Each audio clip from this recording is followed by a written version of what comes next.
Assalamualaikum warahmatullahi wabarakatuh dan salam sejahtera. Saya Nurul Izzati Humaira binti Abdul Qadir dari Sekolah Kebangsaan Pasir Putih Tawau berumur 12 tahun menyandang jawatan sebagai pengawas pusat sumber di sekolah. Saya merupakan pengawas pusat sumber sekolah sejak tahun 2019 lagi, yaitu semasa saya di tahun 4. Saya adalah anak bungsu dari 4 orang adik-beradik. Penyertaan tertinggi saya ialah menyertai program baca puisi Hari Guru ASEAN, program apresiasi puisi kemanusiaan sedunia, anjuran Persatuan Pemuisi Sedunia secara dalam talian pada tahun 2020 yang mana saya telah menulis puisi yang bertajuk Pahlawan Kemanusiaan peringkat antarabangsa dan menyertai sayembara baca dan kongsi sempena PBAKL pada tahun 2020 peringkat kebangsaan serta menyertai pertandingan baca buku dan ulas anjuran Dewan Bahasa dan Pustaka Cawangan Sabah pada tahun 2020 peringkat negeri. Saya menyertai unit beruniform Pandru Putri Tunas, kelab badminton dan kelab pusat sumber di sekolah. Minggu lepas, saya telah dilantik sebagai setiausaha kelab pusat sumber sekolah untuk tahun 2021. Sebagai memula bicara hari ini, izinkan saya membaca beberapa rangkap pantun bertajuk Memupuk Budaya Membaca yang telah ditulis oleh Encik Mustafa Siraj. Terang cuaca mengail ikan, dapat tongsan bawa ke desa. Aktiviti membaca perlu digalakkan agar terkesan di hati masa. Dalam madah berisi amanat agar menurut perkara disuruh. Bukan mudah memupuk minat pelbagai gadget kuat pengaruh. Tampak berbalam sekawan helang terbang berjajar ke pohon jati. Program nilam harus dijulang agar pelajar dapat menghayati. Hari ini saya ingin mengulas 5 buku kegemaran saya. Antara kelima-lima buku tersebut, buku yang bertajuk Debaran di Hati Ana adalah buku yang paling saya gemari. Buku ini ditulis oleh Nur Syamsiah On dan diterbitkan oleh Ana Muslim Sendirian Berhad. Ana ialah seorang anak yatim yang merupakan anak sulung dari 3 orang adik-beradik. Walaupun ayahnya telah meninggal dunia, dia tetap bersemangat untuk meneruskan hidup dan menjadi tulang belakang keluarga. Dia juga bijak dalam mata pelajaran. Ana juga mempunyai 2 orang sahabat baik yang bernama Ina dan Ida. Ibrahim dan Lukman pula ialah adik-adik Ana. Cuti sekolah Darul Riayah telah bermula. Ana, Ida, Ina, Ibrahim dan Lukman memutuskan untuk pulang ke kampung halaman. 3 beradik dan ibunya ini berasa sangat gembira kerana buah rambutan yang ditanam oleh arwah ayahnya sudah mula bertukar warna dan kini boleh dipetik. Ibrahim berminat untuk menjual buah rambutan tersebut. Mak Timah pun mengangguk tanda bersetuju. Tetapi Mak Timah menasihati Ibrahim supaya jujur ketika berniaga, kerana sifat jujur adalah salah satu sifat yang paling penting ketika berniaga. Ibrahim meletakkan harga rambutan itu sangat berpatutan. Namun, tiada seorang pun yang datang membeli buah rambutan tersebut. Anak kakaknya datang lalu memberi kata-kata semangat kepada Ibrahim. Tiba-tiba, sebuah kereta merah berhenti di depan gerai Ibrahim. Wanita itu pun memberi salam. Selepas Ana dan Ibrahim menjawab salam serentak, wanita itu terus mengopek sebiji rambutan lalu memakannya. "Berikan kakak 4 kilo, Dik," kata wanita itu lagi.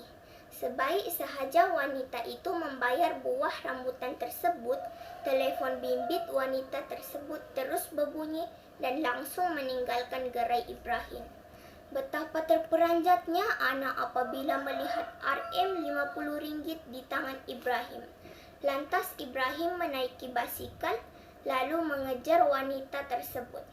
Tiba-tiba Ibrahim melihat kereta merah terparkir di hadapan rumah.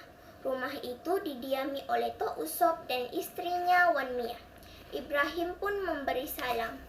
Assalamualaikum. Waalaikumsalam, jawab suara dari dalam rumah. Kakak terlupa mengambil baki wang selepas membeli di gerai saya tadi. Astagfirullahalazim, jawab wanita itu. Wanita yang bernama Hajar itu pun menceritakan kisah sebenar kepada datuknya Tok Usop.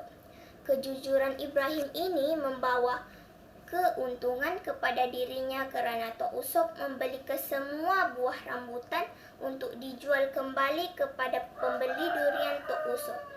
Setelah saya membaca buku ini, saya sedar bahawa sikap jujur adalah salah satu sikap yang paling penting dalam kehidupan.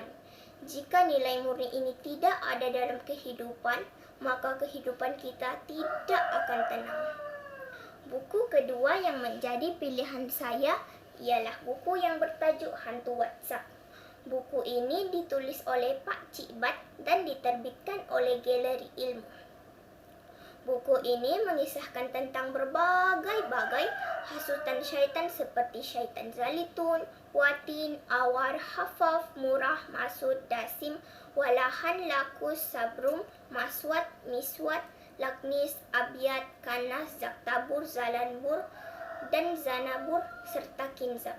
Setiap nama syaitan ini memainkan peranan hasutan syaitan yang sangat teruk sehingga kita lupa pada Allah yang Maha Esa. Pengajarannya ialah sentiasa berdoa dan memohon pertolongan kepada Allah supaya dilindungi dari hasutan syaitan yang sangat kejam. Buku pilihan saya yang ketiga ialah buku yang bertajuk Jerat Tak Mengena. Buku ini ditulis oleh Pak Cik Bat dan diterbitkan oleh Galeri Ilmu. Buku ini mengisahkan tentang hasutan syaitan yang bernama si kurus dan si gemuk ini selalu menghasut manusia menggunakan berbagai-bagai cara tertentu. Tetapi hasutan mereka tidak pernah berhasil. Pengajarannya ialah selalu berdoa kepada Tuhan kerana Tuhan adalah satu-satunya yang boleh menolong hambanya yang lemah. Buku yang keempat menjadi pilihan saya ialah buku yang bertajuk Hantu Kartun. Buku ini ditulis oleh Pak Cik Bat dan diterbitkan oleh Galeri Ilmu. Buku ini mengisahkan tentang syaitan kurus dan syaitan gemuk yang berjaya menghasut manusia dengan kecerdikan akalnya. Pengajarannya ialah janganlah terlalu leka dengan dunia. Ingatlah, Allah sentiasa melihat hambanya yang terlalu leka dengan dunia. Buku yang terakhir menjadi pilihan saya ialah buku yang bertajuk Nasib Beruang Tua. Buku ini ditulis oleh Lin dan diterbitkan oleh SS Educational Resources. Buku ini mengisahkan tentang nasib beruang tua yang ingin memiliki sebuah rumah yang besar dan cantik. 3 rumah saudara-saudarinya yang telah beruang kunjungi. Namun, beruang tidak tahan lagi dan memutuskan untuk kembali ke rumahnya.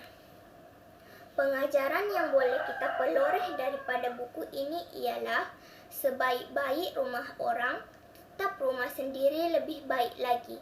Bak kata pepatah, hujan emas di negeri orang, hujan batu di negeri sendiri. Saya akhiri bicara resensi buku pada hari ini dengan hasil karya Encik Muhammad Musib, iaitu Seloka Bilik Bacaanku dengan meminjam melodi Pak Pandir. Orang buat, awak pun buat, Membeli buku tidak beringat, mahu didaftar tidaklah sempat, cuma diletak di rak bertingkat. Buku bahasa banyak sekali, buku pilihan karangan asli, disusun kemas tanda peduli, ilmunya belum selesai digali. Bilik bacaan di tingkat bawah tidaklah besar, tidaklah mewah. Kalau bertanding mungkinlah kalah, kategori bercampur itu masalah. Bilik bacaan hanya percubaan, memupuk minda demi kejayaan, mencintai buku dalam kehidupan, bukannya salah malah digalakkan. Sekian, itu sahaja dari saya. Wabillahi taufiq wal hidayah. Wassalamualaikum warahmatullahi wabarakatuh dan salam sejahtera.